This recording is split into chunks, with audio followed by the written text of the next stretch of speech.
দেশ এবং দেশের বাইরে যে যেখান থেকে আমার ভিডিওটি দেখছেন সবাইকে আসসালামু আলাইকুম। আশা করি আপনারা সবাই ভালো আছেন। আমরাও আলহামদুলিল্লাহ ভালো আছি। আরও একটি নতুন ব্লগে আপনাদের স্বাগতম জানাই। যদিও এই ভিডিওটি বেশ কিছুদিন আগে মেমোরি ধরে রাখার জন্য ভিডিওটি করা, ভাবলাম আপলোড দিয়ে দিই। হঠাৎ সন্ধ্যার নাস্তা করার পর বাসার কাপড়ে রাস্তায় হাঁটতে বেরিয়েছিলাম। ছেলে বায়না করে জলকুটিরে যাবে। ছেলের বায়না রক্ষার্থেই জলকুটিরে যাওয়া। যেহেতু জলকুটিরটি আমাদের বাসা থেকে 2 থেকে 3 মিনিট ওয়াকিং ডিস্টেন্সেই, ভাবলাম ঘুরে আসি। জলকুটিরটির নাম স্বপ্নছোঁয়া, বেশ সাজানো গোছানো।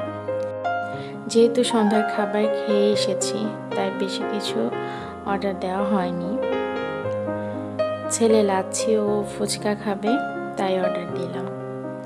খাবার রেডি হতে হতে আমি ঘুরে ঘুরে দেখছিলাম। যদিও বেশ অনেকবারই আসা হয়েছে, কিন্তু রাতের ভিউটা বেশ সুন্দর। দিনের ভিউ আরও সুন্দর।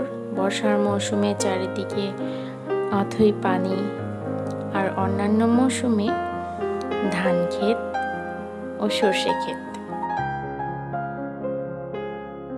আপনারা যারা সাভার বাঁশুলিয়াতে থাকেন তারা অবশ্যই এখানে আসবেন সুন্দর মনোরম পরিবেশটা উপভোগ করার জন্য। যারা বাইপাল বা পল্লী বিদ্যুতের এদিকে থাকেন তারা অবশ্যই কাইচাবাড়ি টু ডগরতলি রোডটা জেনে থাকবেন। এটি কাইচাবাড়ি টু ডগরতলি রোডের পাশে অবস্থিত, অথবা বাঁশবাড়ি ডগরতলি সরকারি প্রাথমিক বিদ্যালয়, এই স্কুলটির পাশেই অবস্থিত। অবশ্যই আসবেন।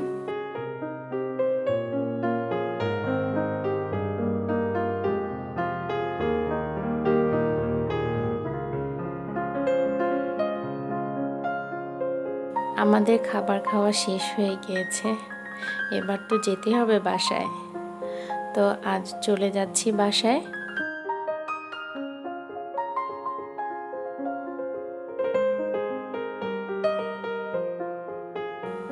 আবার অন্য কোনো একদিন অন্য কোনো একটি ভ্লগে আপনাদের সাথে কথা হবে। সে পর্যন্ত বিদায় নিচ্ছি। আসসালামু আলাইকুম।